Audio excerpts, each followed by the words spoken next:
CM Punk went down with an injury last week.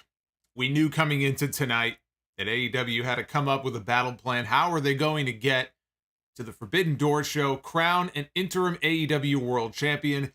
Tonight, the show opened with a battle royal. The winner of that battle royal would then go on to face Jon Moxley. At the end of the night, we didn't know any of the names who are going to be in this battle royal tonight. So all week long, names are being thrown around. What if it comes down to Jon Moxley against Bryan Danielson? Right? The idea that I pitched, what if MJF sneaks in there at the end and he takes the battle royal and there's nothing Tony Khan can do about it, and MJF goes on to become the interim AEW World Champion at Forbidden Door? What if it's somebody else that we're not thinking of? What if it's a heel like a Miro or somebody like that? Eddie Kingston. What if we get Eddie Kingston and Jon Moxley? Kyle O'Reilly came out of that battle royal tonight, the winner. Not a name that I think anybody was expecting. But what we ended up getting in the main event tonight was a hell of a match between Kyle O'Reilly and Jon Moxley. The problem, of course, being that it was as predictable as you could imagine. There wasn't a single person in the entire world watching that show tonight who honestly believed that Kyle O'Reilly was going to beat Jon Moxley, and he did not. Jon Moxley is going to Forbidden Door in Chicago on June 26th. He will meet either Hiroshi Tanahashi or Hirooki Goto. Whoever wins their match at Dominion this Sunday, and that match will determine an interim AEW World Champion, which means only one thing. Jon Moxley is about to become a two-time AEW World Champion. This is your AEW Dynamite review for Wednesday, June 8th, 2022. I am the Solomonster. I didn't like this show as much as I liked last week's show. It was one hell of a main event. I really liked that main event between Moxley and O'Reilly. There was so many different things going on. They have to now set all of these things up in a few weeks for Forbidden Door. So we have that going on. We have, MJF nowhere to be found on the show tonight. Was never mentioned. They've taken him out of the show intro. Apparently this is an edict from the top. He is not to be mentioned. No replays or reference to the interview that he gave last week, the promo that he cut last week. And he was never seen on this show. So wherever his story is going to take him, he's going to be out for some period of time. My only hope is that it doesn't cool down the momentum that there was last week when it was all MJF all the time. How long he'll be out for, nobody knows. Whatever this angle is that they're working, and no doubt now at this point that it's clearly an angle, what their end game is with it, we don't know. Only Tony Khan and MJF know the answer to that, and neither one of them are talking. But if you were waiting for some kind of follow-up to the MJF stuff from last week, you didn't get it tonight. He was nowhere to be found or mentioned on this entire show. But there was just something about this show tonight. It wasn't a bad show, but it also, I don't think it was an excellent show or anything like that. There were definitely some down points. We'll get into what they were, and some up points as well. It was kind of a mixed bag for me tonight. But again, as far as the championship situation going into the Forbidden Door, what you see on your screen is the world title eliminator setup. Jon Moxley, we now know, is going to Chicago on the 26th, as I mentioned. Dominion is this Sunday, one of the big annual New Japan events, and it will be Tanahashi and Goto. I'm sure you're all waiting and wondering, my God, who's going to win that match? I wonder who's going to win that match between Tanahashi and Goto. That might be more predictable than the main event we had tonight on Dynamite. Although Tanahashi and Goto, if you're a New Japan fan, that's probably going to be a pretty good match if you're tuning into the Dominion show. But I think we all know how this is going to wind up, and Moxley will finally get his one-on-one match with Tanahashi that he's been waiting now so long for.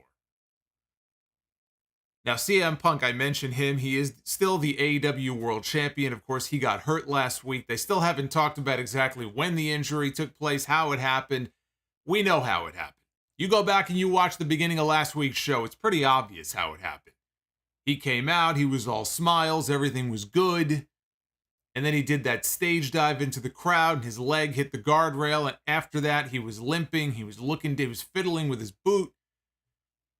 It was a very stupid thing for him to do, obviously, in hindsight, and now it's going to cost him some time. But he had surgery earlier today, we were told, by Tony Schiavone, and apparently that surgery went well, which is good news. Too early to know any kind of a prognosis as far as a timeline for a return.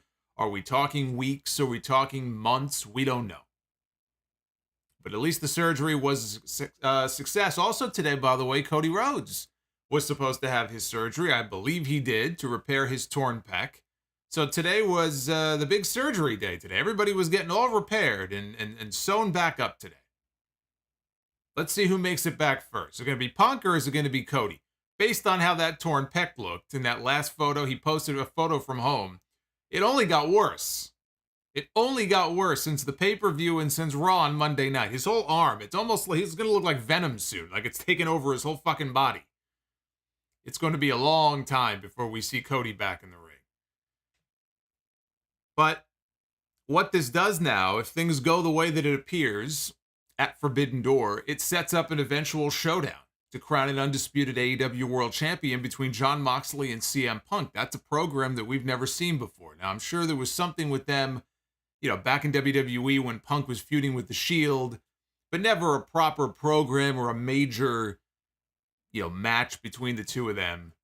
And a long time has passed since then. That's going to be fun. I'm looking forward to that. I know not everybody is happy about the idea that Jon Moxley is going to be a two-time AEW World Champion, but he's going to be a two-time AEW World Champion. And there were some people who were noticeably absent from the show. One of the other names noticeably absent, Bryan Danielson. And there was no mention of Bryan Danielson on the show, but apparently he is hurt. Not seriously enough that he would miss the pay-per-view necessarily. It might be a concussion. AEW hasn't said. Only he had a signing he was supposed to do the other day. And apparently people there were told that he didn't make it because he's not allowed to fly. So draw your own conclusion from that as far as what that means for the nature of his injury, which is always scary because remember the way that Danielson was forced into retirement. He was forced into retirement because of issues with his head and issues with his brain. And obviously he's had a ton of concussions over the years. So if it is a concussion, if it is related to that in some way, people get concussions all the time. Some are worse than others. But with Danielson, you really got to err on the side of caution. So whatever the issue is with him, hopefully, the reports about it not being overly serious are true. And whether he's back in time for Forbidden Door or not, hopefully he'll be back soon enough. But that was disappointing, him not being in the Battle Royal and him not being on the show tonight, but it couldn't be helped. There was another big announcement from AEW tonight. This one kind of came out of nowhere. I didn't hear any chatter about this, although Tony Khan has talked about how he's got a whole bunch of championships. This was before Double or Nothing. He made the comment that he had a whole bunch of belts in his office that people didn't even know about, that he hadn't yet revealed. The Owen Hart belts were among those belts, and he's basically admitted that there are trios titles that have already been made. They're sitting in his office somewhere. We know that they've been made. We know they're going to be introduced at some point. But there was no mention of this. This is the AEW All-Atlantic Championship. There you see it on your screen. There's the graphic. It's a small tournament that they have put together. And that title right there, which actually looks pretty good. It's in the same, kind of got the same look as most of the AEW titles. The world title, the women's title, same basic design and size. It looks nice from the images that we saw of it tonight. It's a nice looking championship, but Not a trios title, which is what I was kind of hoping for. Not yet. This, to me, I mean, it just strikes me as this is going to kind of be their version of the European title. Only maybe with a little more emphasis than WWE gave it, but that's basically what this is. It's going to be their version of what the European title was to WWE. But the way they described it is they said that it's a new title that represents AEW fans all around the world in over 130 countries. And they went out of their way a few times to make mention of the fact that AEW is the #1 wrestling promotion in Great Britain. So as you can see there, it's a 4-match bracket. It started tonight. We had Buddy Matthews taking on Pac. The other matches are Malachi Black against Penta Oscuro, Miro taking on Ethan Page, and there will be a 4th match involving talents from New Japan Pro Wrestling. All 4 winners are going to advance to a 4-way match at Forbidden Door to crown the very first All-Atlantic champion. So, when you really think about the title situation, thank you to Rodimus Prime, as I do the Hardy Monster down. I'm going to have something to say about the Hardys. Poor Jeff Hardy. That's all I have to say. Poor Jeff Hardy. We'll talk about him a little bit later.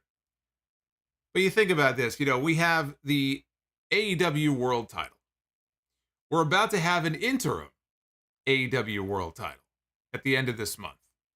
We have the TNT Championship. That's their secondary title for the men. And of course, the women have their secondary title, which is the TBS title. Although you might argue that at this point, that might be the top women's title. I don't know. The booking on the world women's title is a little iffy.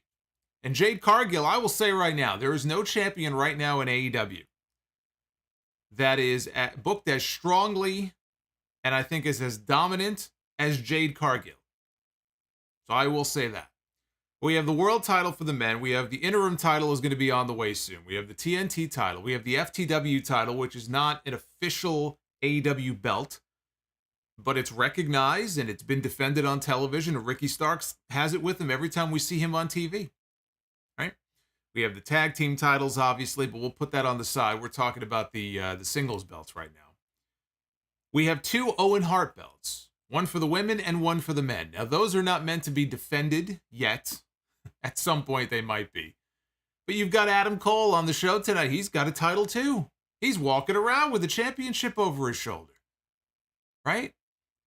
So you have all of these titles, not to mention the Ring of Honor television title, which officially might be an ROH title, but it's on AEW TV, right? We have that. How many titles do you need? Right? On the one hand, I agree with the people who are wondering, is it title overload? How many singles championships for the men in particular do we need to see paraded around on TV, whether they're being defended or not? We got belts everywhere. It's like belts for everybody. I would have added trios titles before introducing another singles title, but you play devil's advocate, you look at it from the other side of the coin. Think about how loaded this roster is right now. And one of the problems that we've talked about here on these shows is the fact that there are a lot of really talented people on the AEW roster, some favorites of yours, maybe some favorites of mine. I've mentioned Malachi Black by name before, who we don't get to see enough of. They don't even have to be on the show every week, but we still don't get to see enough of them. And someone like Malachi, certainly, I mean, I wish they would do more with him as a single, which is why I'm actually kind of excited to see him part of this All-Atlantic thing. He's in the tournament. He's going to be taking on Penta. My guess would be Malachi is going to go to Forbidden Door. We need to see more of that. But it's not just Malachi. It's Andrade, it's Swerve, it's Keith Lee, it's Penta, it's Pac, and Darby. I mean, you can name so many different people. If ever there was a roster that probably could use another championship to at least give these people something to do, it's probably the current AEW roster. So I don't hate it. Me personally, I would not have this many titles. That's me. But I also, I get the lay of the land here. And again, with as packed as this roster is, and Miro's another one. I forgot to mention Miro. He's also in this tournament. And he seems like someone tailor-made for this title. Maybe it's a good thing. Because it will give Malachi, it will give Miro something to fight for if they're not going to be involved in the TNT title picture. And right now, it looks like that's going to be occupied by Wardlow. Wardlow made it very clear tonight he wants to be TNT champion. Well, if Wardlow is going to go after the TNT title, then what are these guys supposed to do? Not everybody is in a trios. You know, Miro is not in a trios. I mean, there are other people who are not involved in groups and stables and things of that nature. So maybe not the worst idea in the world to introduce something for them to do. We also got our first tease, and I was wondering when this was going to happen, right? Time's ticking away here. We only got a few weeks left until Forbidden Door. There's not been a single mention before tonight of the IWGP World Champion. The man. I know they call Tanahashi the ace. I call this guy the man. Okada. We got our first name drop tonight, our first mention of Okada on this show, and it was from Hangman Adam Page. There was a report last week that I think was credited to Meltzer, who then came out and refuted it and said, well, this isn't the plan. But then tonight, Hangman Page flat out said, I want a challenge for the IWGP title. I want Okada. And then he was interrupted by Adam Cole, and so nothing was resolved on that. But I was at least happy to hear the man's name, because you can't have a Forbidden Door show like this and not have Okada on the show. I'm sorry. And we also had a big AEW debut tonight, also tied into the Forbidden Door. Will Ospreay made his very first appearance on AEW television tonight as part of an angle involving the United Empire, FTR, Trent Beretta. We're going to get into it all here because, like I said, this is a very busy show. So many things going on here. Almost too many things to keep track of. Poor Excalibur, he was botching things as he was reading off the matches at the end of the show. I think that they think it's cute when they have him speed reading like that. I think now it's become like an inside joke. I don't find it funny. I don't find it amusing. I don't like, it's Excalibur. Maybe he can beat his record tonight. I think it's really fucking annoying. And I've said it before, and I'll keep saying it again.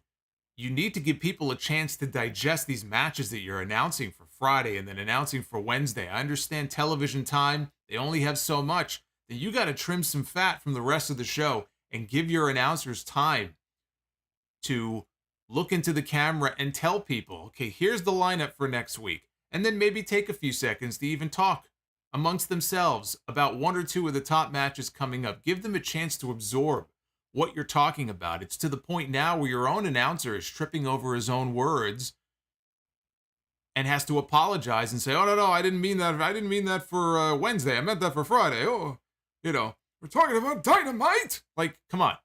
Give the guy a fucking chance to actually speak. I don't think it's funny.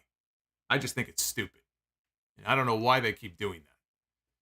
Anyway, hit that like button.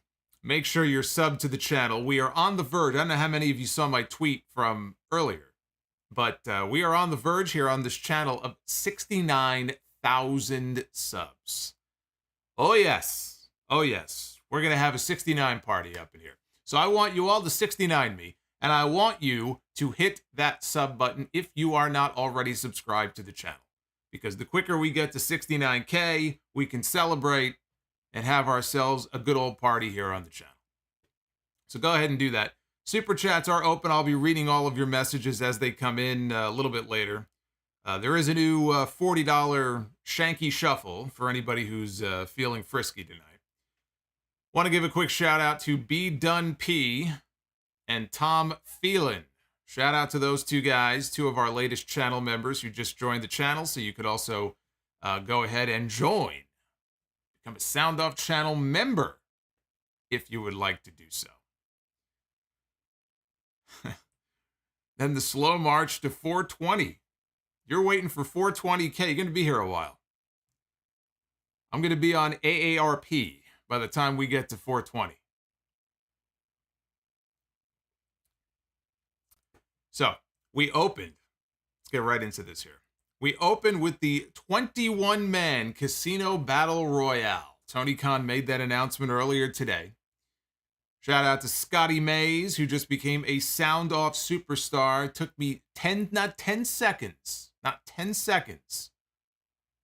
asked people to become a channel member, and Scotty has obliged. Thank you, Scotty. Welcome to the family. Tony Khan said, we are going to get a Casino Battle Royale. We did not get one at Double or Nothing. It looked like we weren't going to get one this year. I would have been perfectly fine with that because I am not a fan of the Casino Battle Royale format. I wish they would just do a traditional Battle Royal or do like a Royal Rumble type match.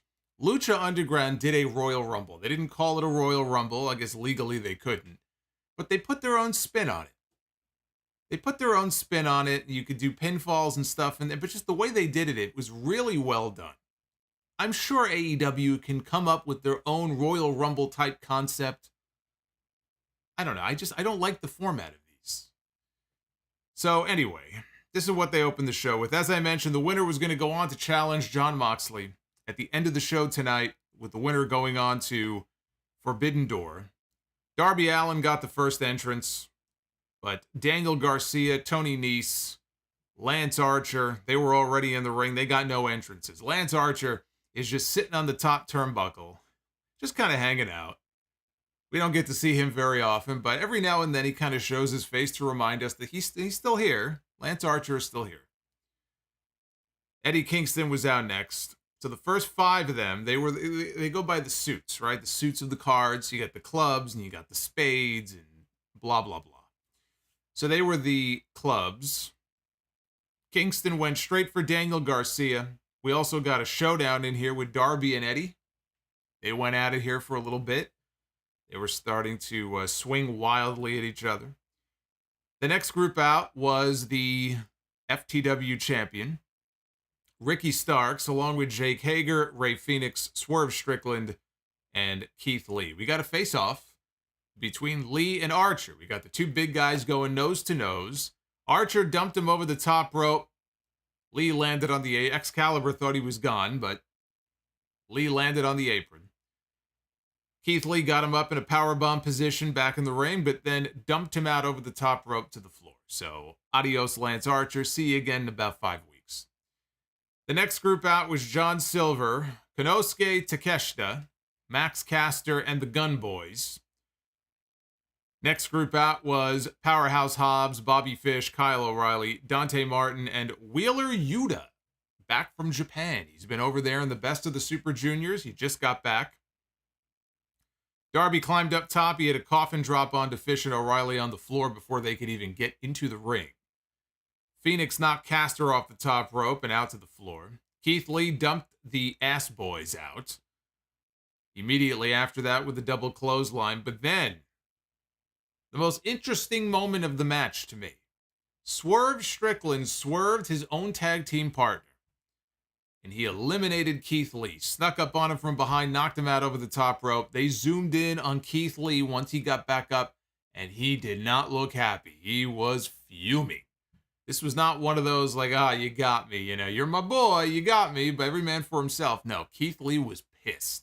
And that's going to be something to keep an eye on going forward. Is it going to be one of those forgotten moments? Or is that the start of something and this is going to end up being a very short-lived partnership here between these two? Which would be too bad because I actually have enjoyed them as a tag team. I would have had them go over at Double or Nothing and win the tag team titles, but that's me. So they started the countdown for the final Joker entrant. We get a Joker mystery entrant in all of these Casino Battle Royals. And tonight was no exception. Out comes the Joker, Andrade El Idolo, who just got married. That's why we haven't seen him on TV.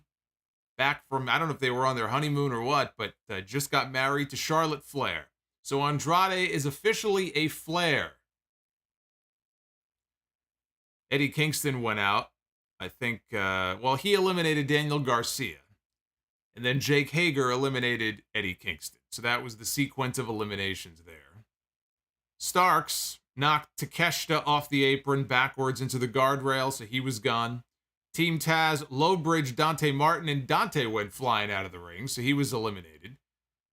Phoenix eliminated Ricky Starks. Red Dragon went for the high-low to Darby Allin, but Swerve saved Darby, and he nailed Fish as he was coming off the ropes. Darby eliminated Fish, but then Swerve, as Darby was coming in for something, he used Darby's own momentum to eliminate Darby Allin, and the fans booed. They were not happy about that. And again, just like when he eliminated Keith Lee, he had a big smile on his face, did Swerve. Crowd didn't like that. Andrade then eliminated Swerve, which you could hear some cheers for that. Andrade and Phoenix had a fun exchange before Hobbs just wrecked Phoenix with a spine buster.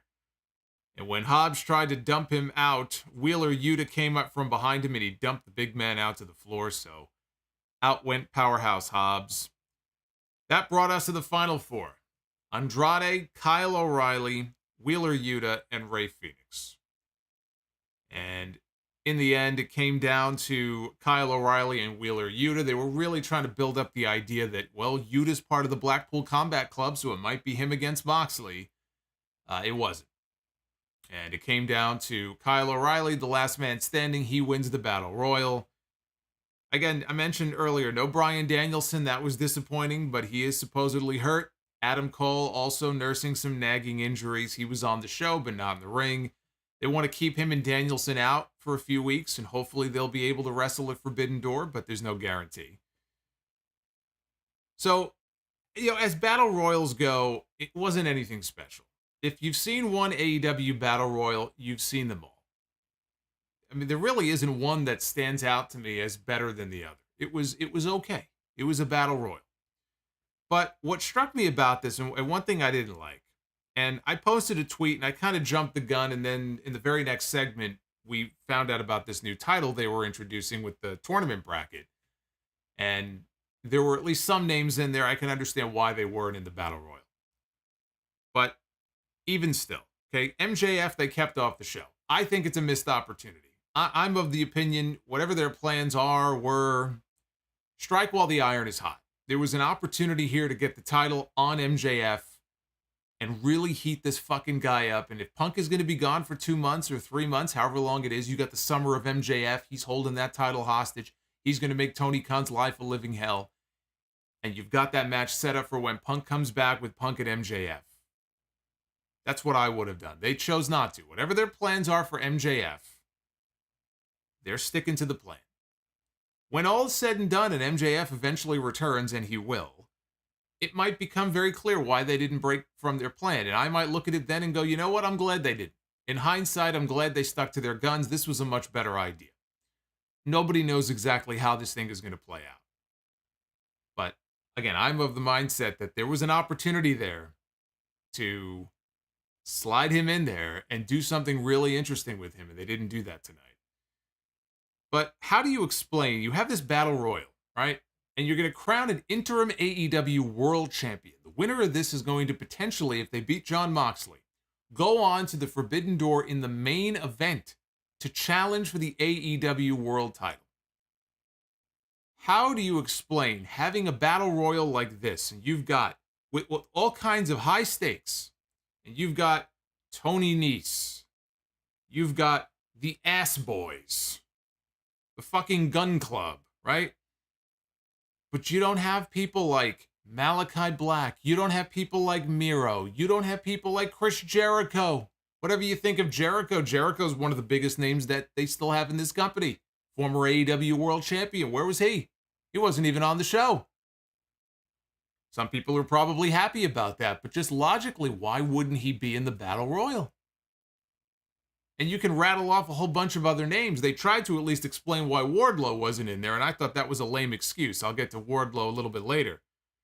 Jay Lethal, Sammy Guevara. I mean, there were so many names bigger than some of the ones we got in this Battle Royal. To me, that just didn't make any sense.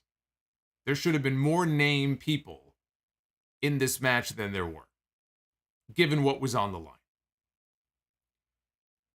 But the Swerve and the Keith Lee angle, to me, that was the most interesting thing, and we'll keep an eye on where that might go. So after the match, Jon Moxley was in the back. They cut to him, and he cut a promo saying that he's been blazing a trail in AEW, and he's been big game hunting in New Japan. He said it hadn't been easy. He said in January, he said he would grab wrestling by the balls. He described Kyle O'Reilly as the wrong guy in the wrong place at the wrong time. He said June 26th is his moment, 3 years in the making, and the Forbidden Door, the entire sport of pro wrestling belonged to him. And he said hello to his mom, and he walked off. We have Buddy Matthews representing Australia.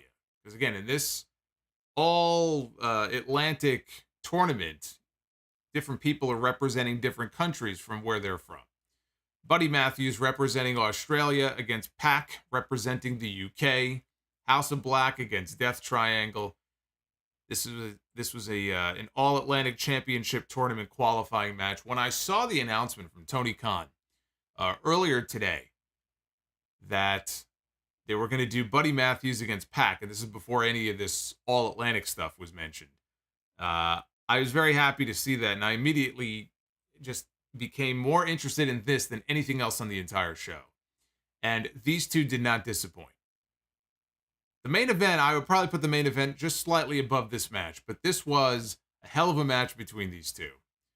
Pac sent Matthews to the outside early with a running Hurricane Rana. During the ad break, Pac sent Matthews over the timekeeper's table, but Buddy Matthews came back. He dropped Pac on the ring apron with a back suplex. Pac spiked Matthews with a DDT. Matthews came back with a rising knee. He got met, though, with a German suplex, followed by a lariat. Matthews planted Pac with a Liger Bomb for 2. Went for a thrust kick, but Pac blocked it, hit a Poison Rana. He climbed the ropes, and he hit the Black Arrow for the win. And so Pac is going to Forbidden Door. In Chicago, he'll be in that 4-way match, challenging for not the championship that you see on your screen. Again, there's so many championships here, but he's going to be challenging for the other championship. Really fun match. I would love to see them run this back again. Absolutely would love to see these two back in the ring doing this again. And I will say it now. Pac has the best top rope finish of anybody in wrestling. The Black Arrow, I mean, even going back to when it was the Red Arrow in WWE, I don't think I've ever seen this guy botch the landing or it looks awkward in some way. Like, he sticks the landing. It is picture perfect, flawless every single time. And it's a beautiful move. And he, like I said, he lands it 10 out of 10 every time. It's my favorite, one of my favorite finishes, period, in wrestling. But easily the best thing. And Montez Ford, don't get me wrong, he's got a great frog splash. He got so high on Raw Monday night, he almost collided with the Money in the Bank briefcases that were hanging from the ceiling. But there is no better top rope finish right now in wrestling than the Black Arrow. And we don't get to see enough of it on TV. So I was very happy to see him in a singles match get a big win. And now he goes on. He'll have a prime spot at the pay-per-view. Eddie Kingston was in the back with a mic in his hand, and he was not happy. When is it he ever happy? When was the last time we saw Eddie Kingston happy? I don't remember. He's always upset. He's always pissed off about something. He was upset with Jake Hager for eliminating him and costing him a chance to be world champion, so he challenged him to a match on Rampage this Friday. Trent Beretta was in the ring. He was crying about how today, I was not aware of this, nobody told me this, but apparently today was National Best Friends Day. I didn't hear from any of my best friends. I don't know where the fuck they were. Tells me a lot about where I stand to them. So he was upset because his friends were not here. And he also thinks Roppongi Vice deserves another shot at the Ring of Honor tag team titles after the United Empire interfered in their last title match. So he called out FTR. FTR came out. Cash Wheeler had the mic. He said, the match bothered them too. They wanted to go in there and prove that they are the best tag team in the world. Dax Harwood called Jeff Cobb and Great Khan Will Ospreay's bitch boys. And wouldn't you know, that brought out Will Ospreay, the leader of the United Empire in New Japan, former IWGP Heavyweight Champion. I missed calling his match. He was supposed to be at the House of Glory show a couple of weeks ago. He was going to be stepping into the ring with Low Key. I was looking forward to calling that match. He had a bad kidney infection. He had to pull out of a whole bunch of bookings. So we just missed him, but it's good to see him back. Obviously, he's doing better. Ospreay, he's out on stage, and he is providing the distraction. Little does Trent and FTR know that behind them, and when they turn around, they see that in the ring behind them is the rest of the United Empire. They got into the ring. They started attacking FTR and Beretta. Aaron Hanare, Kyle Fletcher, and Mark Davis. They were the members that were in the ring. No Great O'Khan or Jeff Cobb. It wasn't all the members of the United Empire. Aussie Open were out there, though, and like I said, Aaron Hanare. So they're attacking the baby faces. Davis and Fletcher, they hit a slam. Ospreay then hit the hidden blade. So on Rampage this Friday, they announced it's going to be FTR and Trent against Ospreay and Aussie Open. So there is still hope we could get Ospreay potentially in a singles match at Forbidden Door. I was thinking they would do this at the pay-per-view, but they're doing it on, they're doing it tonight, taping it tonight for Friday. I just think he would be wasted in a six-man tag, on the pay-per-view. I would much rather see Ospreay in a singles match against someone with a name. Whoever that is, it almost doesn't even matter to me who it is. The problem is all the big names may already be accounted for. So if they end up doing, let's say, Hangman and Okada, Tanahashi is probably going to end up in there against Moxley. I don't know what the deal is with Naito, if he'll be back in time for the pay-per-view. Obviously, Ibushi won't. He's not around. So as far as the New Japan contingent. But then looking at the AEW roster, you can do Ospreay. We don't know what Danielson might be doing on the show, right? You can almost plug in Bryan Danielson against anybody. You can plug him in there against Okada. You can plug him in there against Ospreay. You can plug him in there against Zack Sabre Jr. You can plug him in there against pretty much anybody you want. You're going to get a very good match. So I hope that they have something better than this planned for Ospreay at the show. But it was good to see him. It was good to see him make his first appearance tonight. Hey, shout out to Derek Kane, who just became a channel member. Thank you, brother. Backstage, William Regal told Kyle O'Reilly Red Dragon was there. He was talking to Kyle, though. And he told O'Reilly to think of his wife and kids tonight because he's facing Jon Moxley, who is on another level right now. He said he would be on commentary to watch him get his skull caved in, that he walked away. And O'Reilly spoke at that point. He said that he thinks about his wife and daughter before every match. And he's got all the momentum in the world right now. Talked about his recent wins over Darby Allin and Jungle Boy. And Adam Cole told him that he had this. He's got this. But he had to go join commentary for the next match. So out comes Adam Cole. He's got his Owen Hart Foundation title, yet another belt, draped over his shoulder. I'd say some of these titles look very nice. The Owen Hart belt, I think, looks beautiful. It's a beautiful looking belt. And maybe it's not an official title. Maybe he's not going to defend it. But still, yet another title on this show. I feel like everybody just walks out with a title.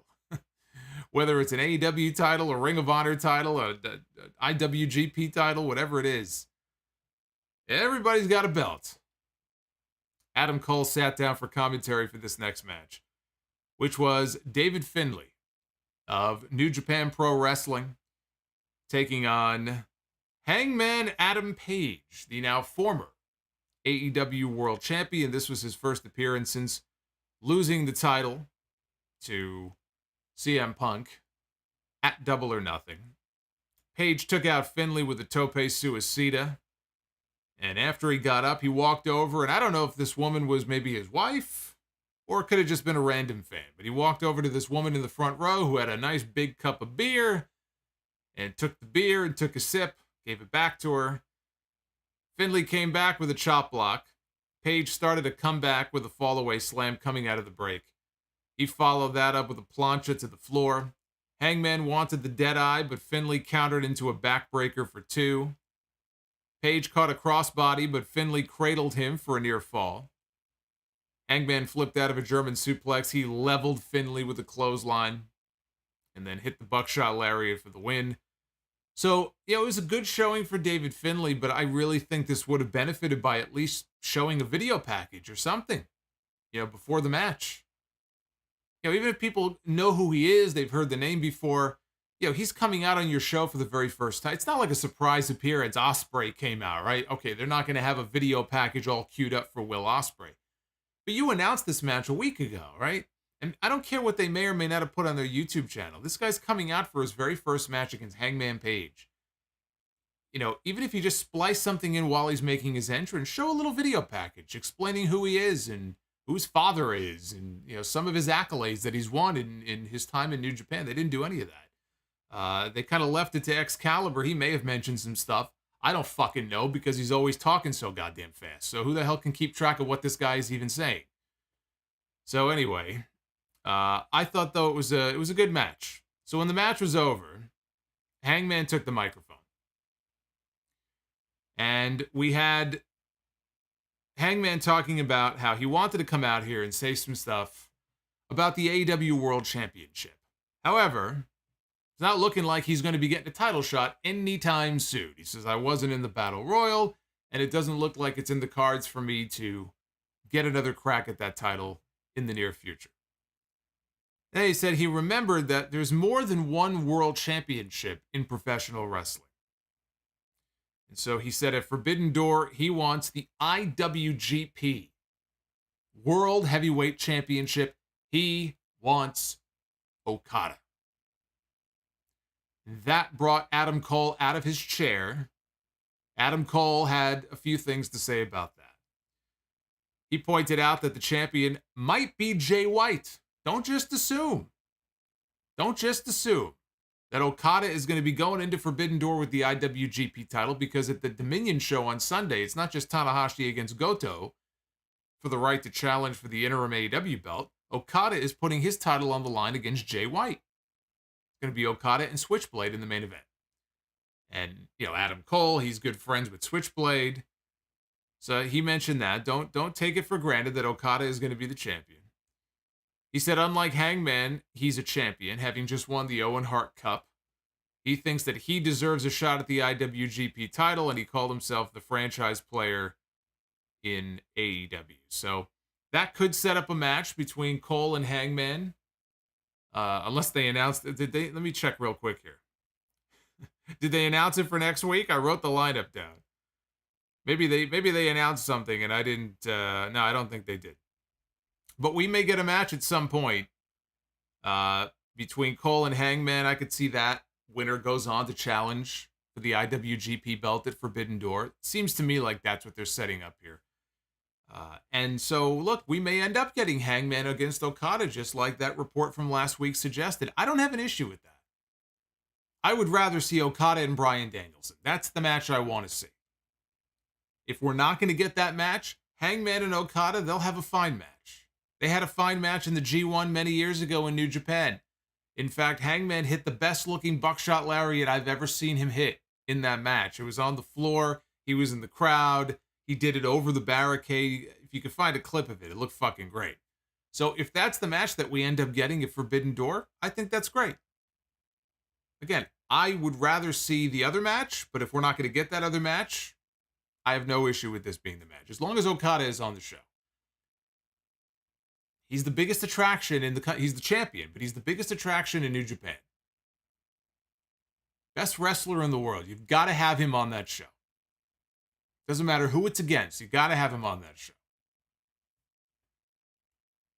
Tony Schiavone was in the ring to introduce Wardlow. And before I go on here, I just want to shout out everybody who is joining us here tonight. Again, we are very close to 69,000 subs. If you are not subscribed to the channel, go ahead and hit that sub button, hit that like button while you're here. And thank you to everybody who is sending on in those super chats. I will read them. We'll hang out and we'll answer your questions. If you have comments about tonight's show or Forbidden Door, predictions, MJF, whatever it might be, send them on in. We will get to that a little bit later. Plus, be the booker. We do that every week, too. Tony Schiavone was in the ring to introduce Wardlow. I saw something where Wardlow had new music, man. I know he did. He mentioned that, but we may not be hearing that new music. Apparently, Mikey Ruckus worked on new music for him, and the belief was that it sounded a little too much like Goldberg's music. It invoked Goldberg a little too much, and they don't want people thinking that he's a complete clone of Goldberg, so apparently we're not going to hear that new music. I don't know if they're going to tweak the theme in some way or if he's just not going to have new music now, but no new theme music yet for Wardlow. But he came out to the ring to his old music. He said to the crowd that he welcomed them to Wardlow's world. And then they attempted to have him explain why he was not in the Battle Royal tonight. And this is what they came up with. He said that he personally requested not to be in the Battle Royal at the beginning of the show. That it was his choice. He went to AEW and said, I don't want to be in the Battle Royal. And the reason being, he said CM Punk is still, officially, the AEW World Champion. To Wardlow, he's the man. He is the official, recognized AEW World Champion. And he said that when the time is right and Punk is ready to come back, he says if he's not pinning Punk or tapping Punk out, then he doesn't feel like he's the real champion. So rest up, champ. He wants Punk to get better. And when Punk comes back, Wardlow will be more than happy to challenge him for the title at that point. He turned his attention to another title, one that had an incredible amount of respect, but that had fallen greatly given the last couple of champions that we've had. Of course, he's referencing the TNT title, and that is a shoot. That title has lost a lot of cachet over the last few months with the fucking Sammy Guevara stuff, with the Men of the Year and Lambert's crew and Sammy and Ty, Sam Guevara. Where was Sam Guevara? Anybody see Sam? I didn't see Sam on this show. Where's Sam? I saw that. I think he and Ty just got engaged, so they're probably out celebrating somewhere. They're probably making out with some other belt in bed. I guess that's why he wasn't on the show tonight. Wardlow was not joking, though, when he made that comment. That title has fallen greatly. Its stock has fallen greatly ever since Miro lost it. But he wants to go after the TNT Championship. He said he was so close to being the champion a few months ago. It was taken away from him. The opportunity to be the TNT champion. He wants to be the TNT champion. That brought out Scorpio Sky. Dan Lambert and Ethan Page were trying to hold him back, and Lambert kept mentioning the foot. Sky did suffer some kind of a strain, of a muscle strain or something, some kind of minor foot injury in his match with Dante Martin on Rampage on Friday. He's not in a boot or anything like that, but he is legitimately hurt, so he was referencing the injury. Wardlow said, look, I want to wait until you're 110%, champ. I want you to rest up and get well. So when you're good to go, I'll beat you when you're at your best. Mark Sterling was then they very abruptly cut to what looked like a pre-tape backstage. Mark Sterling, Smart Mark, was in the back, and behind him were all of the security geeks lined up. And Sterling said that Wardlow could face him in a court of law for what he did on TV last week when he had served Wardlow with a class action lawsuit on behalf of all the security guys that he had beaten up over these last few months. He was being sued, so he could take him to court, or he could agree to face 20 of these security professionals in a class action 20-on-1 handicap match on TV next week. I'll give you one guess as to what Wardlow ultimately agreed to. So we're going to get that match next week. I thought that was a very lame explanation for the Battle Royal. I'm sorry. I mean, I give them credit for at least attempting to explain why he wasn't in it. I'm glad they tried. Because look, even if he wants to go in storyline, if he wants to go after the TNT title, if Wardlow wants to be the TNT champion, you don't turn down the opportunity to be in a battle royal that if you win, you get a match with Jon Moxley, and then if you win, you could go to the main event of the next big AEW pay-per-view show, where you would challenge for the Interim World Championship, where you could be wrestling Hiroshi Tanahashi in the main event in Chicago at the United Center on pay-per-view. Challenging for the world title. Yes, it's an interim title, but even still. based on the logic here in this promo, if he wants to prove to the world that he's the real world champion, he can do that as soon as CM Punk is back. He can put his interim title on the line against Punk, and he could pin Punk or make him submit then. What difference does it make? Whether or not he's the interim champion or not, right? If anything, you would want to be the interim champion. At least then you're guaranteed a match with Punk. He wants to wrestle Punk so badly, he passed on the chance to get a guaranteed title match when CM Punk returns. Isn't that what he wants? The reason they did this is because they didn't want to beat Wardlow. That's what it boils down to.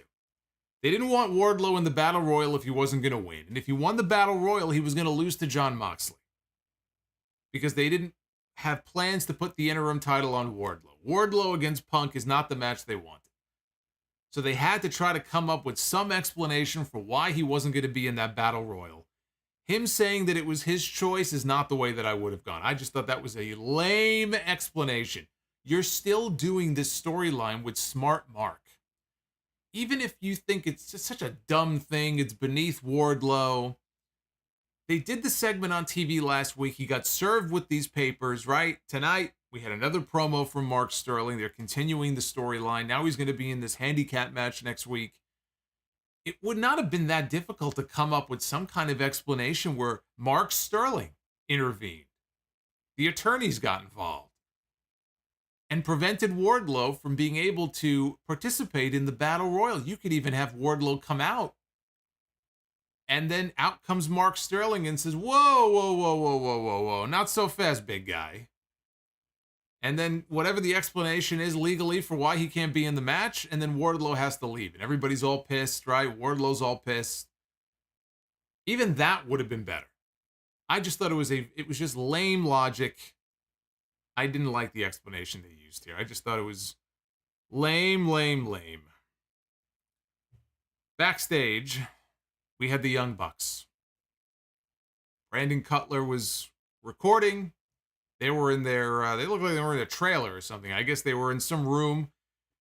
And they're talking, and they said that they were back after defeating the Lucha Brothers and Jurassic Express. They wanted a tag team title shot. All of a sudden, they were interrupted by the Hardys. In walks Matt and Jeff. Matt is telling him, well, I couldn't help but overhear your voices, so we decided to come in here. And so now the Hardys and the Bucks, they're going back and forth. All of a sudden, in walks Christian Cage and Jurassic Express, and Christian says, oh, I heard some commotion in here. I figured we would come on in. And Christian laid down a challenge. Heard what the Bucks said. And he said, tell you what. I'm going to lay down a challenge here for a match that myself and the Hardys are very much aware of. And I thought they were going to actually just come out and call it TLC. And then I said they can't call it TLC. I'm sure WWE's they've got the wrestling trademark for TLC locked up after fucking 22 years since the first one. And he didn't call it a TLC match. He said, though, but it's going to be the specialty match that we made famous. So next week on TV for the tag team titles, it's going to be the Young Bucks. It's going to be the Hardy Boys. He called them the Hardy Boys. And Jurassic Express in a ladder match. And Matt Hardy was all happy about this. He was all excited about this. And I'm looking at poor Jeff Hardy, who we were told last week, he was so banged up coming out of the match with Darby in the Owen, and then the match with the Bucks at Double or Nothing. His body is so ravaged just after these last few matches. And he may have been concussed at Double or Nothing. He got his bell rung. Apparently, we didn't know that watching the pay-per-view. I thought it was just the boot that came loose. Not only was his boot loose, and so he was being a little more cautious in everything he did because he didn't want his boot to fall off, but apparently he may have been concussed. There was a stiff kick he took from Kyle O'Reilly early in the match when he did the poetry in motion in the corner that caught him a little too good. He may have had a concussion. So this fucking guy has been just beaten up like you wouldn't believe. And they put him in a ladder match next week. We already got a ladder match on television not that long ago with the Hardys and the Butcher and the Blade, if you remember, which was a convoluted mess. If you remember the rules of that match. So we already had a ladder match on TV with the Hardys, and then Jeff went and had that Demolition Derby with Darby. And then the match with the Bucks was so beat up, they had to pull him from the big 10-man tag or 8-man tag, whatever it was, on TV a couple of weeks ago, or last week. And now they're putting this fucking guy in a ladder match on television next week. Is Tony Khan trying to kill Jeff Hardy?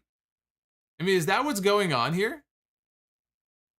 I mean, do any of these promoters give a shit about the people who work for them? We have WWE allowing Cody Rhodes to convince them to let him go out there with a torn fucking pec. I don't give a shit if it couldn't get any worse. It couldn't get any worse. So what's the worst that could happen? It couldn't get any worse. It's all good. Gutsy, yes. Stupid, absolutely. He should not have been out there. He never should have been allowed to go in that match with that pec torn that badly at Hell in a Cell. Let's just get that out of the way right now. But they allowed him to go out there. And now Jeff Hardy, poor Jeff, is going to have to go out there next week and climb the ladder and take some other ridiculous, stupid bump next week and probably try to kill himself. Does nobody care about these people? Guy's got a death wish. We have Thunder Rosa against Marina Shafir, the number 5 ranked, we were told. Marina Shafir, even though she was number 5 ranked, she stepped up earlier in the day to accept the open challenge that was issued by Thunder Rosa. And she cut a little promo on Rosa that was terrible. It wasn't very good. And she walked off. So we ended up with this, hey, at least we had Thunder Rosa on the show. Apparently last week she got sick. I don't know if it was COVID or if she just didn't feel well, but apparently she was there. She got sent home. That's why we didn't see Thunder Rosa on the post Double or Nothing show. So at least we had her defending her title tonight. That's the best thing I could say about this. You know, it wasn't bad. This wasn't a bad match. It wasn't like some kind of botch-tastic match or anything like that. There were a few rough spots in the match. It wasn't bad. It just I have no interest in Marina Shafir. I have no interest in this character that she's portraying. We don't see her enough where I've really built up this great interest in seeing her wrestle, let alone for the championship. So for me, she brings absolutely nothing to the table. Again, I'm not trying to say that she can't, but right now she doesn't do nothing for me. So right off the bat, this was just a big fat loss as far as I'm concerned. I had very little interest going into this match. Shafir, look, it was a pretty competitive match, more competitive than you may think. They're trying to keep her strong, even though she doesn't really win any big matches. She was undefeated for a long time in AEW before she met Jade Cargill, but she's never won a really big match.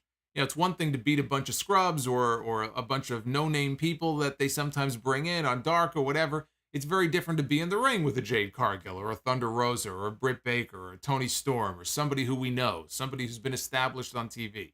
She's done nothing up to this point. But this was more competitive than you might think. In the end, though, Thunder Rosa got the pin.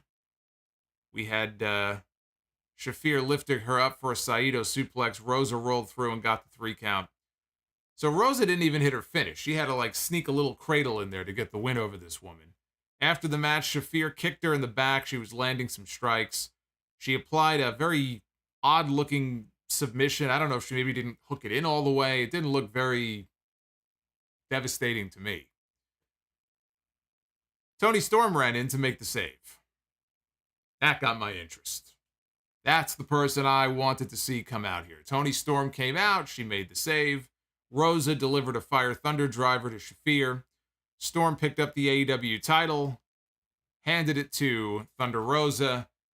They gave us a little taste, a little tease for what's to come. I don't know that she'll necessarily be the next opponent for Thunder Rosa, or if they're teasing something that they're going to kind of build up for a while. I would almost build up to it. I would baby up to it. I wouldn't necessarily blow through that match right now. Again, now that they planted the seed, we know we're going to get it. Make people want it. The problem is that AEW has not demonstrated the ability to really do a very good job of building interest in a women's match. We've had some great women's matches. We've had some not so great women's matches. But the build, that's where they usually suffer. The build to Thunder Rosa and Serena Deeb was no good. The match they had was very good, as I figured it would be. It was a pretty good match. The build to it, though, not so much. If they're going to build to Thunder Rosa and Toni Storm, can they sustain interest long enough to, kind of take their time and then build and put them in the ring together? I don't know. I don't know the answer to that. A lot of these women's segments, they're I say hit or miss. It's more miss than hit. But I do think you can kind of baby up to it. You don't have to blow through this match right away. But that's the match I'm looking forward to, is Thunder Rosa defending her title against Toni Storm. In the main event, we had Jon Moxley taking on Kyle O'Reilly, with the winner going to Forbidden Door to challenge for the AEW Interim World Championship. Kyle got a knee drop to Moxley ahead of the final break. Moxley was tied up in the rope. He looked so goofy. They were trying to explain it like, oh, Moxley's caught in the ropes. No, he wasn't. He's hanging out in the ropes looking up at Kyle. He had plenty of time to move or pull himself up. He just, well, what can I do? It's like these matches with Andrade and some of these people who do the foot stomp in the corner. And, Alberto Del Dipshit used to do this all the time in his matches, and it just looks so ridiculous. Where the guy would be in the ropes, and then Alberto would go up top, and he would get ready to do the foot stomp, and the guy he's just hanging there like, oh, I'm powerless to do anything about it, there's nothing I can do. So Moxley's in the ropes, and Kyle comes off with a knee drop and catches him, and then they go to the final break. During the ad break, they were brawling all over ringside. They come back from break. Moxley gave O'Reilly a superplex. Moxley got him in a chicken wing, and Kyle grabbed the rope with his teeth for the rope break. And then Moxley decided to kick the middle rope back up into his mouth. I like that. It's one of those dick moves. Like, if I were in a match, I would do something like that. I like that. Moxley hit a King Kong lariat after that. Kyle came back, landed a stiff soccer kick, but he fell down from exhaustion. Remember, this guy wrestled the Battle Royal earlier in the show. It's kind of unfair. So he collapsed in a heap. He couldn't take advantage. Moxley then, all of a sudden, out of nowhere, hits an RKO. We had an RKO out of nowhere from Jon Moxley. Moxley then set up for a Gotch-style pile driver, but Kyle countered out of it into a triangle choke, then transitioned from that into a heel hook. Moxley, though, eventually got out of it, and he hit a pile driver for a near fall. Both men slowly struggled to their feet. They started throwing bombs, then they were trading palm strikes. They're having a little slap fest with each other. Dueling clotheslines, nobody moves. Throw more clotheslines, nobody moves. Throw more clotheslines, and now they're basically just leaning on each other, and they collapse to their knees. And at this point, we have a "This is awesome" chant from the crowd. People are really into this. Moxley grabbed a sleeper hold. He transitioned that into a bulldog choke. Moxley let go of the bulldog choke, and he hit the he hit the regal knee. Hit a running regal knee, and then hit the paradigm shift, and got the 1-2-3. So these two had a hell of a war. The finish was predictable as all hell. But I thought these two had an excellent main event. And Tony Khan has really given Kyle O'Reilly the chance to go out and show what he can do as a singles wrestler. He got a win over Darby Allin in what was a very good match at Double or Nothing, right? Darby Allin, Jungle Boy. Tonight he wins the Battle Royal. He goes in there and has this great main event battle with Jon Moxley. Fell short, but look, you got the built-in excuse that he had to wrestle a 20-minute Battle Royal at the beginning of the show. He may not have been in there the full 20. I think the Battle Royal went about 25 minutes. Kyle was probably in there 15 to 20 of that. So he had a great showing, though. Great showing here on this show. But Moxley was absolutely the right choice to go over here. I mean, there was never any doubt about who should be going to Forbidden Door. You're not sending Kyle O'Reilly to the main event of Forbidden Door. Kyle O'Reilly's a great wrestler. He's not going to the main event of Forbidden Door. That would have been the wrong choice. Of the choices that were presented tonight in that Battle Royal, Jon Moxley is the one who should go to Forbidden Door. And now we'll get the Moxley-Tanahashi match because Tanahashi ain't losing to Goto on Sunday. So we know now. We know what the main event is going to be.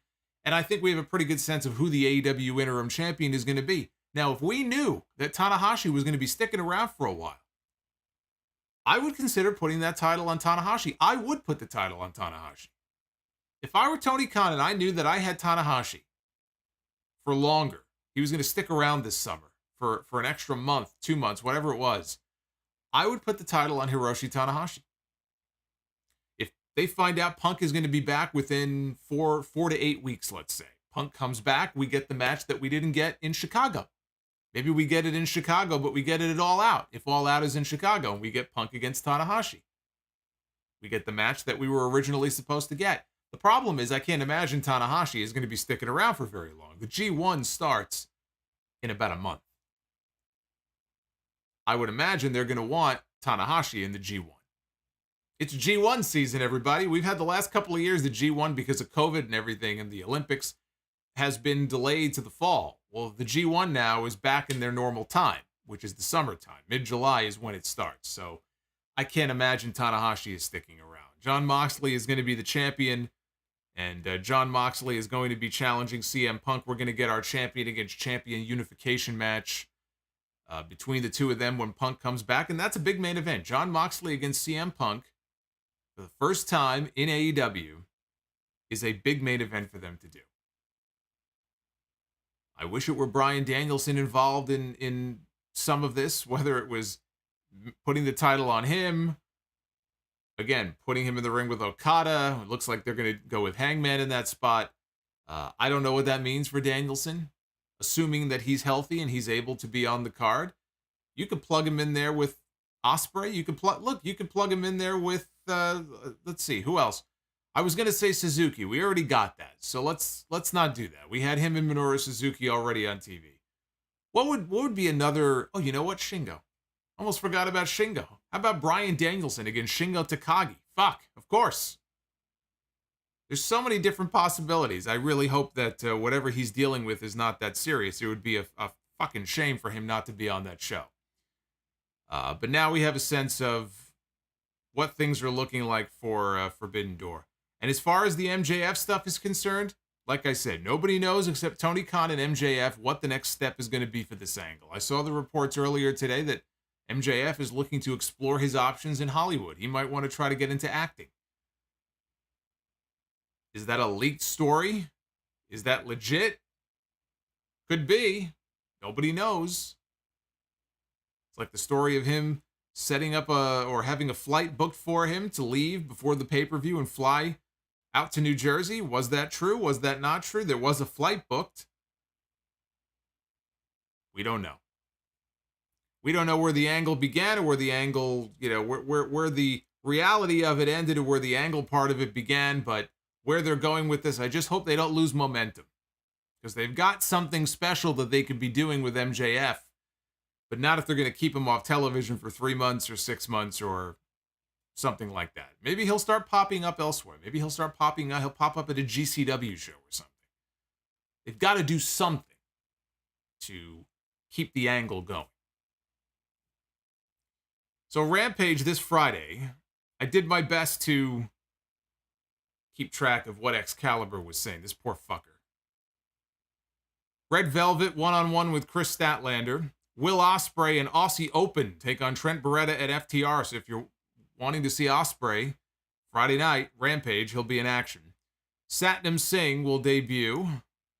So that's the downside of tuning into Rampage this week. Eddie Kingston one-on-one with Daniel Garcia. No, I'm sorry. Is it Daniel Garcia? I thought it was Jake Hager. I think it's Jake Hager. Fucking Excalibur.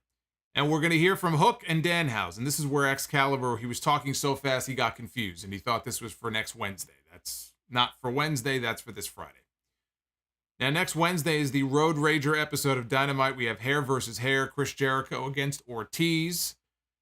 We have the tag team titles on the line in a ladder match. It's going to be Jungle Boy and Luchasaurus defending against the Hardys and the Young Bucks. 20-on-1 handicap match. Wardlow takes on all of the security geeks.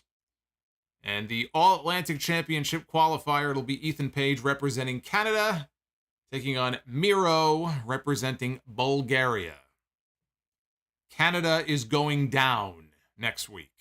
Canada is going to be crushed by Bulgaria on Dynamite next week. Sorry to all my Canadian friends. Steve here is Steve Mello here. Sorry to all my Canadian friends, but that's Miro's to win next week. At Solomonster on Twitter is where you guys can go vote. Let me know what you thought about tonight's show. 63% of you have given this show tonight a thumbs up, 23% thumbs in the middle, and about 14% of you have voted for thumbs down. So that is where things stand at the moment. At Solomonster on Twitter, again, is where you can go to vote. You should be following me there anyway. I don't know what you're waiting for. Before I go on here, I also want to just give another quick plug to Spreaker, the new home of the Solomonster Sounds Off. Very proud to be part of the Spreaker family, the Spreaker Prime family, one of the top podcasts there.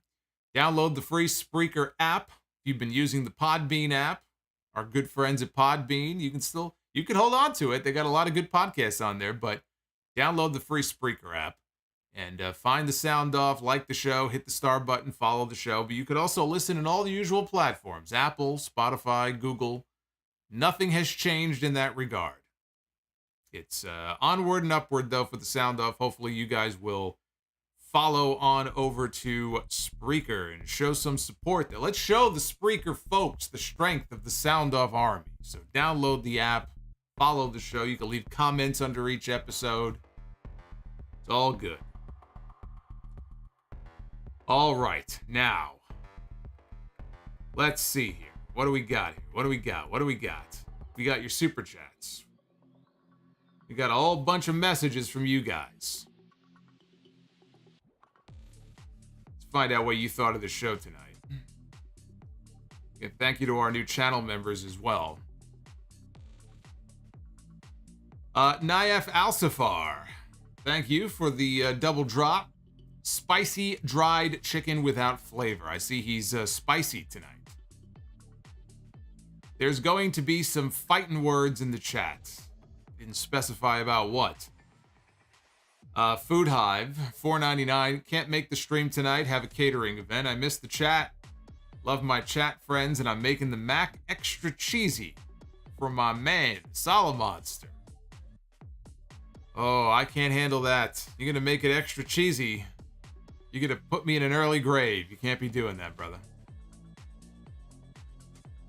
Spicy grilled chicken or dry chicken. Grilled chicken. I got grilled chicken on the brain. Grilled chicken without flavor. AEW factions are all pathetic. New Japan factions are well structured, passionate, and taken seriously. Hashtag Team New Japan.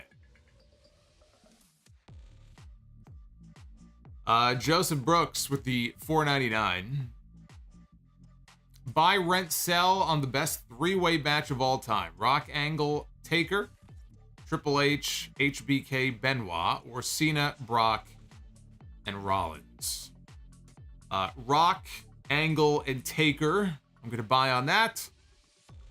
I'm going to rent Cena, Brock, and Rollins, and I'm going to sell on Michaels, Triple H, and Benoit. Grilled Chicken says, Thunder Rosa and Hikaru Shida need to turn heel. Their babyface run has overstayed its welcome. Anti-M Bishop, thank you for the 5. Hey, Solomonster, it was a stellar production tonight. Loved the podcast last Sunday. I am now a United Empire stan. All the best. Dried Chicken says, Toru Yano is more entertaining than Orange Cassidy and Danhausen. Nick Grasso, AEW was just okay tonight. Was not crazy about the O'Reilly thing. It was good to see OSPREAY, but Is that the best they have for him? And the women's title match was hard to watch. Yeah, I hope they have more for Ospreay to do at the Forbidden Door show. I'm glad they're getting the tag match out of the way on Friday because it gives me hope he'll have some kind of singles match on the 26th. Nick also says, what's your thoughts on Edge being kicked out of Judgment Day and Finn Balor replacing him? I will talk more about that on the podcast on Sunday. Shin Akuma, $2 super chat. Thank you, Shin. Quintus Brown with the 5. Solid show tonight. I hope that AEW does not run another Dynamite in Kansas City. The crowd was trash. Not their best crowd tonight. Frank Aquilino, $4.99. With the emphasis on Britt Baker and now Kyle O'Reilly, AEW is becoming the Adam Cole and Friends show. I am over it. So it went from, the Young Bucks Friends show to Adam Cole. I didn't know Adam Cole wielded so much power. I think you're giving him a little too much credit.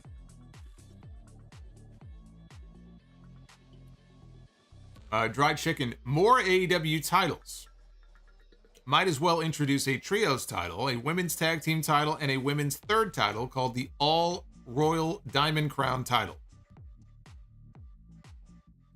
It's a lot of belts. Rodimus Prime, $25 super chat. Rodimus Prime, like Optimus Prime. Pretty good show all the way around, but hats off to Excalibur. You would think he would get an award for the way he speed reads. Better him than me. I hate it. It's not his fault. I just hate that they're sort of leaning into it like it's a joke. I think it's fucking stupid. I don't know why they think that's a good thing. Juan Ocampo. Show support the act man in this time of need. Clearly, YouTube is incompetent. Quantum TV is a menace and will cause the next apocalypse or adpocalypse. I have no idea what you're talking about. Thank you, Juan. Frank Aquilino, with the All-Atlantic title coming in and probably Trios belt, AEW needs to get rid of the Ring of Honor belts. Awesome match with Pac and Buddy. Yeah, they need to get rid of the Ring of Honor belts and keep them in Ring of Honor. The problem is Ring of Honor has no TV show. That's the problem. Tony Khan's got to work on that. I'm sure he is working on it. He's got to come up with some kind of solution to that very soon. Chris Perry. All these titles makes it feel like they are handing out participation trophies. I feel like they already can't balance the titles that they have. Stephen Feast. All Atlantic could be defended elsewhere. The likes of Pac can be in the UK for a while representing AEW. Non-AEW can come in to challenge for or defend in AEW. I mean, that would be cool. You know, if you have somebody who is overseas, either back home or they're just, they have some shots, independent shots that they're doing over there. And you can have an AEW All-Atlantic title match, and shoot footage of it or something. They could do what the All-Atlantic title what WWE did not do with the European title. They really dropped the ball on the European belt. They never made it special. They never, made it such that it was really defended overseas in that way. Right? It just became another belt on the show until they just retired it and they got rid of it. I think fucking Bradshaw ended up with the European title. So they have a real chance here to make this fun. And do what WWE did not do with that title. King Bling Blah, will Forbidden Door be an annual event? If this one does well, I mean, they pretty much packed in the United Center. We'll see what the buy rate is. If the buy rate is up to their expectations, then yes. If not, then we might not. Shikamaru, 1218. The All-Atlantic title bracket makes that title look more important than the TNT title right now. Absolutely. I care more about the names in that tournament than I do anything that's been going on with the TNT title. You have Malachi, you have Pac, you have Penta. We don't even know who the New Japan representatives are going to be. There's going to be a New Japan match as well. Excuse me. So we don't even know all the names yet. And I'm already looking at the bracket going, man, this really does feel more interesting and important to me than anything that's been going on with the TNT belt. You are 100% correct on that. See, in Boombox Brock, he approves. Derek Kane, one of our new channel members. Yes, Malachi, finally. Thanks, brother. Well, thank you, Derek.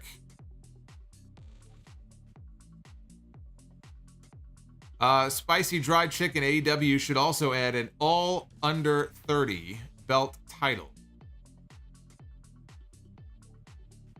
Yeah, we should come up with a list of all the different championships that Tony Khan could introduce.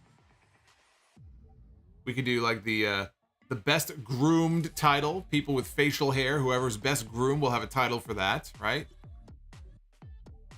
We could have like a bake drive or something, and all the AEW talents are required to bake something. Fucking Miro has to bake like a pound cake or something, and you know, Jeff Hardy has to figure out a way. That could actually be very entertaining. You have to shoot these vignettes watching these guys, half of whom probably have no idea how to bake, trying to bake shit, and then you have this big presentation. Whoever does the best job, they win a championship. You know, the title could be in the form of like a cake or something like that. We could have titles for everything in this company. Just go crazy. You can go nutty. You can have an edible title. They have edible underwear, supposedly, right? So why not have an edible belt? Draven Lord with the $4.99. Given how proud Owen was about his Slammies, do you think the tournament winners should have gotten a trophy instead of... They got a trophy. They got trophy and belt. There's an Owen Hart Cup that they were presented with, and belt, so they got both. Although your idea, it's interesting. You couldn't make it a Slammy, obviously, but they could have, instead of having a big trophy like they did, the cup, they could have had Slammy, like smaller Slammy type trophies. Could have done that. Spicy Dried Chicken. Goto is a better booker than Tony Khan. Hashtag Team NJPW. Aussie of Steel with the $17 super chat. A thought. Maybe Jeff Hardy could bring back the heel Antichrist gimmick and stop doing high spots. Doubtful, but I don't want to see my childhood hero paralyzed or worse. Well, then you probably shouldn't watch next week, because who knows how he'll try to wreck himself in that ladder match. Because, you know, they're always trying to top themselves. You can't have a ladder match and not have Jeff Hardy wanting to jump off a ladder. I mean, it's impossible.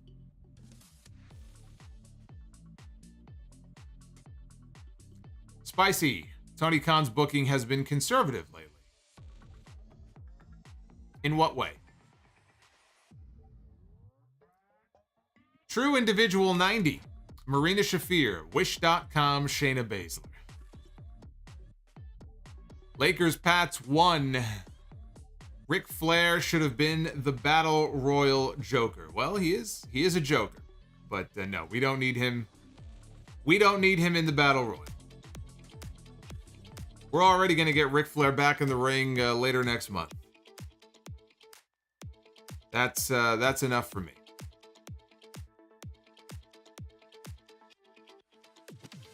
Katie First Lady, if you're reading this after midnight, and I'm not, for the record, it is 11:40. But she says it'll be my birthday. 5 months as a member. Thanks again for all the great content. Well, Katie, I want to wish you a very happy birthday. I hope that you have a fantastic day. Don't work too hard. Enjoy it. Whatever it is that brings you joy, make sure you do it. And, yeah. That's it. That's all I got. I want you to have a very happy birthday. From Solomonster to you. As far as the next call-in show, I was hoping to do one next Thursday. Hopefully we'll be able to hold on to that. Hold on to that date. That's the plan right now.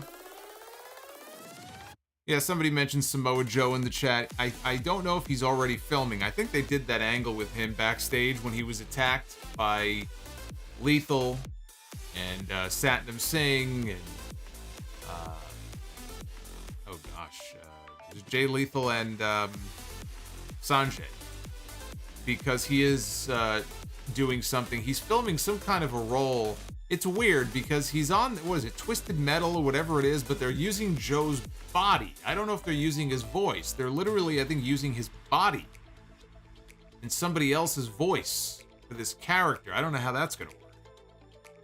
Anyway, I think he's off filming something, so that's why we're not gonna see him for a little bit. Temjin Zephyr, Rosa against Tony Storm at All Out would be fine. I agree. So Joe is Sweet Tooth and Twisted Metal. Yeah, but again, I think it's his body that's being used.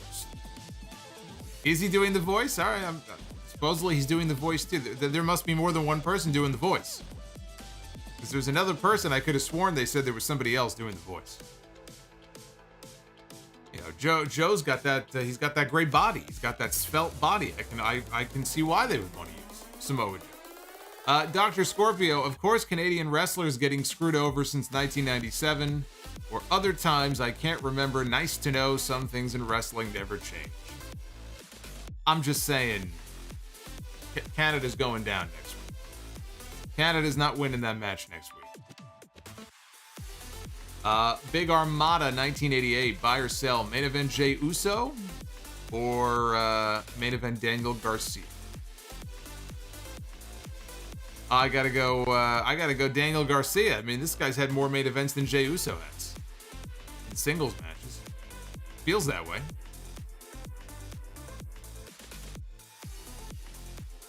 Yeah, Will Arnett is doing the voice. So maybe they have more than one person doing the voice. Christopher Smith, $9.99. Thank you, Chris. Longtime fan, who was the better heel? 1997 Shawn Michaels or 2018 Tommaso Ciampa? 1997 Shawn Michaels. True Individual 90. NXT Black and Gold lives on Wednesdays, just called AEW. That's true. Food Hive just popped in to hijack the stream as usual to tell everybody to be safe, stay dangerous, and can't wait to talk to you all after Rampage. Aren't you supposed to be working? Get back to work, you slacker. It's supposed to be catering. What are you doing here? Domination Warrior, AEW getting more belts could mean more whooping.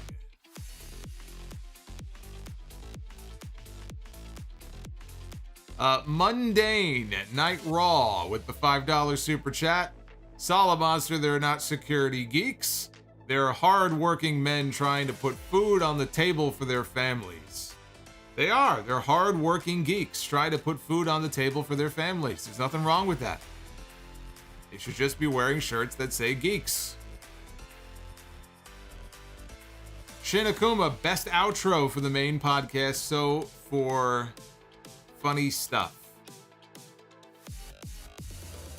I don't know if you're referring to a specific one or not, but thank you, Shin. Food Hive, Sound Off Gamer. Look at this guy. He's supposed to be working. All he's doing is dropping messages here. Yes, there's going to be a new Sound of Gamer coming. I'm hoping to do that shortly. That'll be My Rise Episode 6. Solomonster, he suffered an injury. So I'm not cleared. Wasn't a very serious injury. I just had to take some time out of the ring for a few weeks. I expect to be cleared very shortly, and then we'll be back in action. You know, we got a crack medical team there in WWE. They gave me a fucking Z-Pack. I'm already feeling better. So give it a few days. And Dr. Scorpio, this is why Brett turned heel on the US fans. Oh, Brett was absolutely right. Brett was absolutely right in everything he said. All these fickle fans. There were no lies in what Bret Hart said. Hey, Griga, thank you for the $2. Thank you, Griga. And, you know, I see BlissFan in the chat. Am I the only one who feels like ever since Alexa Bliss came back to WWE, there's something off about her? She doesn't feel like the same Alexa Bliss that we saw previously. I don't know if it's just the fact that now she's kind of been a babyface. I don't know. There's just something different about her. I don't feel like we have the real Alexa Bliss back yet. Maybe because she hasn't been able to cut promos. I don't know. Something just feels off about her presentations since she came back.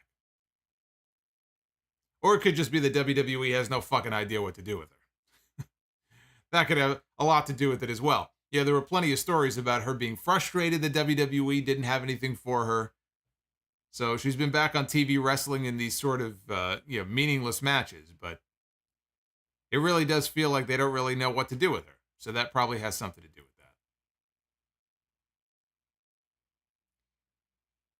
that. Christopher Smith with the $9.99. Christopher, thank you. Buy or sell Prince Devitt heel run as Bullet Club or Balor's first run in NXT? Probably Devitt in Bullet Club. I actually think Balor, his second run in NXT, when he went heel and he had that, I mean, he wasn't heel for very long, but that's the Balor I was hoping to see when they called him back up to the main roster. We didn't get that. Down goes Hogan. Down goes Hogan. One of my favorite super chats. Look at this. Look at this. You old codger. Spicy dried chicken. The Good Son scenario. Save one and let the other go. Okada or Hangman Adam Page. So long, Hangman. It was nice knowing you. Randy Bobandy with the $9.99. Better side character, Newman or Putty? Oh, Newman. Newman. Of course. Of course. It's Newman easily. Now let's see how many of you are true savants of the show. What was the vegetable that Newman absolutely hated? Let's see how many of you guess that one. Yes, methinks $9.95 in the chat says smash that like button. Do smash that like button. It does help out the video when you do it.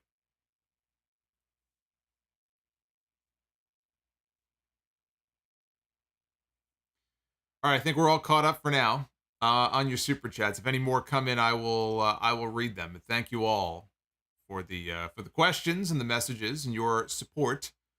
It does mean the world to me. You know, I just realized based on the art, the way the art, again, thanks to Steve for all of his help. It looks like I'm the AEW champion with the belt right below me like that. It looks like Solomonster is the interim AEW World Champion.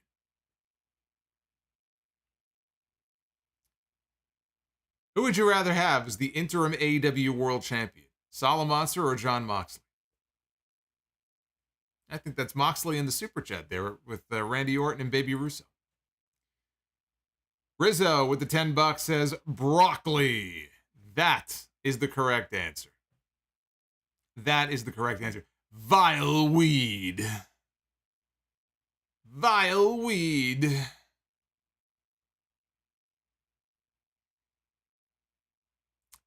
True individual 90. AEW and Ring of Honor title, if you add them all up, is 15. 15. 15 what? 15 years old? Ring of Honor's been around for 20 years. 15 what? I don't know what you mean by that. Daniel, New Jack against Eddie Kingston versus Mr. Met. Oh, New Jack against Eddie against Mr. Met. Who do you got? I got to go with Mr. Met. That guy, he creeps me out. He creeps me out. He's got something under that giant head or that suit. You know, he's probably carrying some kind of a fucking shank or something. I don't trust that guy. My money's on him.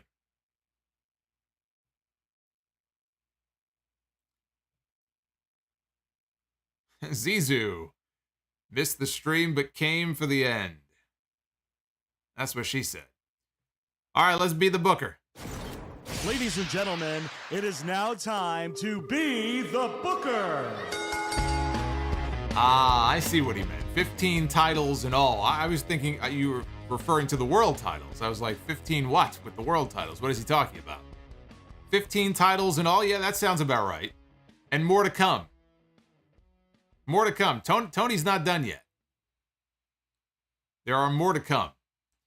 But it is time for Be the Booker. We do this every week here on the stream. If you're new here, we try to book a bunch of random main events. See how it compares to, well, what we got tonight for a main event. We do one for the men, the women, the tag team. Be the Booker is brand new. In fact, I added a few more this week. That's the beautiful part about it. I could always add more. Be the Booker tag team is even bigger. It's closer to 165 teams now. So anyway, we're going to begin here with the men. See what we end up with. I know you've all been waiting all night for this. All night for Be the Booker. We begin with, oh, well, I mean, come on. I mean, how we all know. We all know who's winning this. Hook. Future AEW World Champion. Hook. We're already off to a great start. We got Hook stepping into the ring. Who's it gonna be? Who is it gonna be? Hook one-on-one.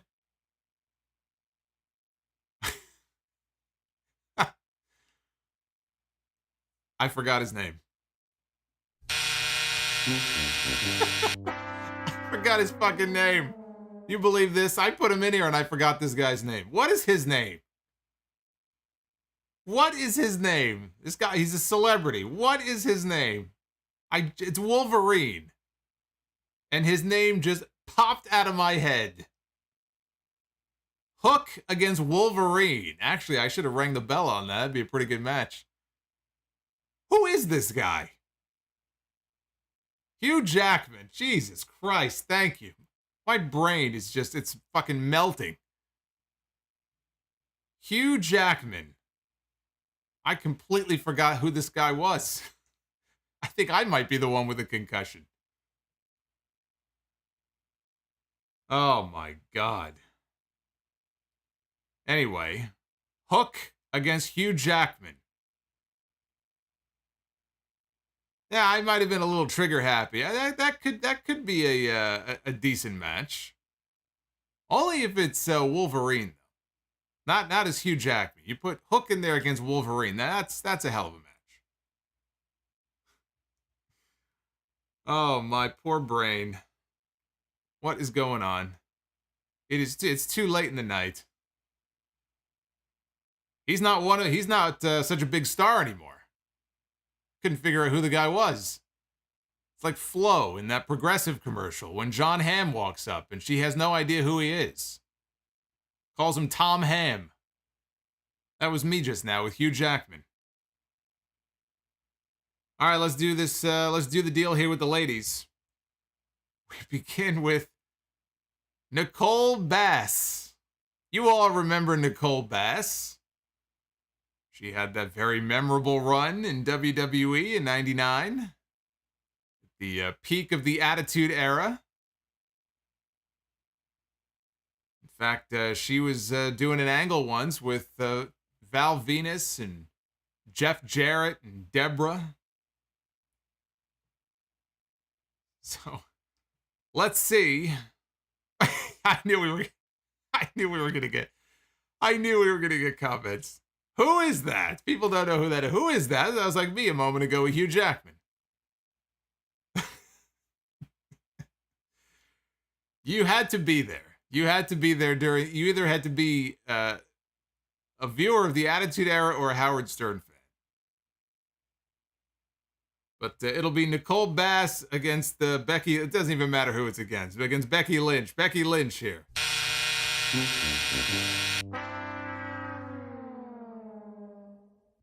Yeah, that's not a match that we need to see. That is not a match that we need to see. Let's move on. Let's move on to the tag teams. Yes, Nicole Bass, she passed away a number of years ago. I think she passed away, Tuxedo says 5 years. That sounds about right. I don't remember from what, but Nicole Bass is no longer with us. So let's take the tag team one for a spin, see what we land on. We begin with the Men of the Year. We saw these men on TV tonight. Scorpio Sky and Ethan Page. Ethan Page is the Canadian, by the way, who's going to get smashed by Miro next week. Just a little reminder for all you Canadians going down next week. Men of the Year. Appropriate that we would land on an AEW team. Let's see. It's going to be the Men of the Year taking on the Rockers. Shawn Michaels and Marty Jannetty. Look at Shawn Michaels. Look at how young he is. My God. Where did it all go wrong? Probably all those years of drugs. Rockers and Men of the Year would be a very good match. Rockers in their prime against Men of the Year today. You put them in the ring, 2 out of 3 falls, boom. That would have been a Saturday night's main event match back in the day. I like that match. Well, that's the best match I picked tonight. So the tag team match wins out. There you go. That's your Be the Booker for tonight. Always fun to take that for a spin. Men of the Year against the Rockers. I think that'd be a pretty good match.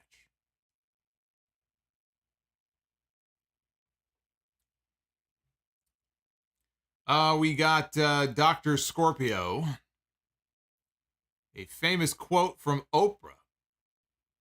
You get a title, you get a title, you get a title. Everybody gets a title. And with that, he says, good night. Daniel with the $1.99. Thank you, brother. I don't know what you're talking about. You have to check out the show that I did on DT's channel a few months ago. We did a whole show together. And shout out to him. I sent him a congratulations on Twitter earlier. He's now over on Pro Wrestling TV. Or is it ProWrestling.tv? I don't have the address in front of me. But again, congrats to him for that. That's very cool. Very happy for him. King Bling Blah, why don't you do the Be the Booker 3 ways or 4 ways? We only save those for special occasions. Every now and then, you know, I've done that before. Somebody gets attacked. Somebody has to be replaced, and I spin the wheel again, or I add an extra person for a triple threat. We can't be doing that every week. What do you think this is? Hot shot booking? It's called Be the Booker. I can't hot shot everything. I have to book in a smart way. I can't just give that shit away. It's called Be the Booker for a reason. I'm trying to book in a responsible way. We only save those for special occasions. Is there a link to the GIFs? They're not GIFs, they're videos. The old one, the Zinfamous one, was a GIF. These I created myself. I attempted at first, I was going to do it the exact same way. I was going to post them on Twitter as a GIF, and then they were too big. And Twitter said, no, you are not allowed. So I said, fuck it. I'll just create the video and run it off my system locally. So they are exclusive to the show. So no, they are not on Twitter. Thank you, Low Key Lean. I appreciate that. I like that you love the streams. And I hope you come on back on Friday, because Friday night we're going to be live again after SmackDown or Rampage. Remember, Will Ospreay's first AEW match is on Rampage this Friday. Is Hugh Jackman the only actor in Be the Booker? No.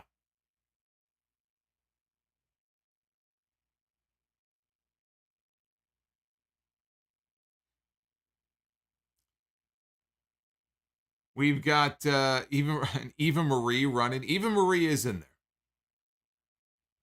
In fact, I think I've landed on her before. Well, I wish.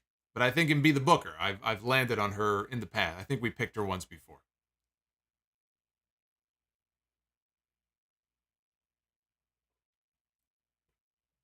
You know, we've landed on Betty White. We've done that, right? We picked Betty White before and Be the Booker. Betty White is the man. Now and forever. Solomonster, how do you do it? How do you watch SmackDown?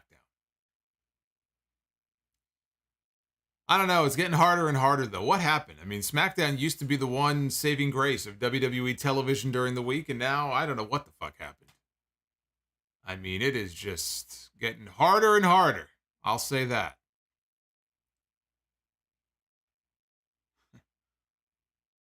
Did I see McAfee's show? Made it on TMZ. I saw that clip. That was fantastic. There was an 8-year-old kid who called into Pat McAfee's show today.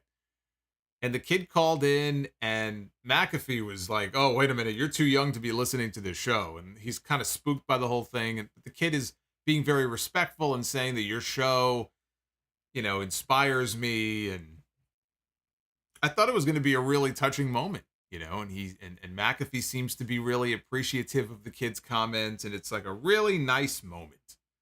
And then all of a sudden, the kid just turns around and says, like, and fuck Boston or something. I think he might have been referring to a person, but he's like, because he said, like, he admitted on the call, like, I'm 8 years old, and you could tell it's like a kid. But after all that nice stuff, he goes, and fuck Boston, and everyone just goes, oh my God, and McAfee, like, starts clapping and shit.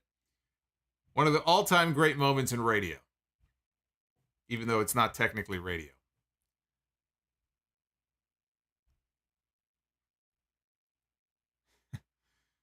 I watched the Friday review last week. You seem like you hit your SmackDown breaking point. Oh, you mean you didn't like me dancing? That's how we ended up with the Shanky Shuffle super chat that still hasn't been triggered yet. But I mean, we're dancing fools on Friday, right? We're having a grand old time. Are you not entertained? Are you not entertained by dancing Shanky?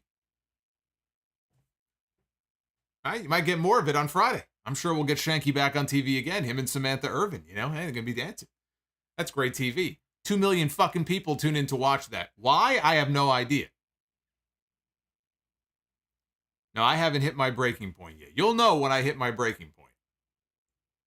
I'll make all the news sites when I hit my breaking point. That hasn't happened yet.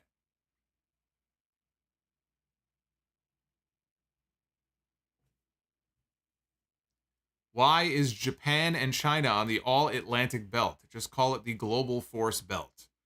Well, then it would be Global Force Gold. And Jeff Jarrett has the copyright on that, so can't do that.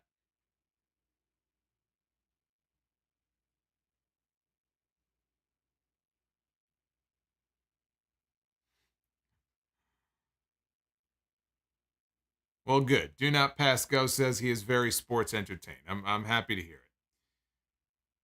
Don't forget to vote on Twitter at Solomonster. You can let me know what you thought about Dynamite. It is a thumbs up show. Not the strongest thumbs up, but 62% is pretty good. It's a pretty good score. Again, I'll be live with you again Friday night. Will I hit my breaking point this week? I don't know. Maybe. You'll have to tune in to find out.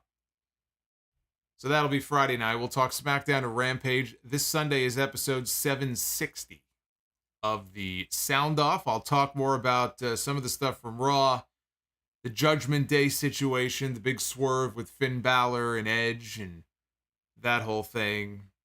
I'm taking email questions. I've been going through some email questions today for the mailbag, so you could email me, thesolomonster@gmail.com, and maybe your question will be on the show. I make no guarantees, but I do love hearing from you guys. Check out the latest clips I posted on the channel in the last few days, including my Broken Skull Sessions review, for the interview that Steve Austin did with Jeff Jarrett, my NXT In Your House review. I know that all 6 of you NXT fans out there are very excited. And that's all I got. So I hope that you were sports entertained tonight. Do hit that like button on the way out. I mean it when I say that it does help the video. It helps the visibility. So if you want to help bring more people to the channel and more people to these videos, all you got to do is hit that like button. And hit that sub. We are on the road to 69. Can't wait. Oh boy. We're on the road to 69, everybody. How very exciting. Who's going to be number 69? 69K. We'll have to wait and find out. Anyway, be well, stay safe, have yourselves a great night. And I will see you back here on Friday night. Till then, take care, guys.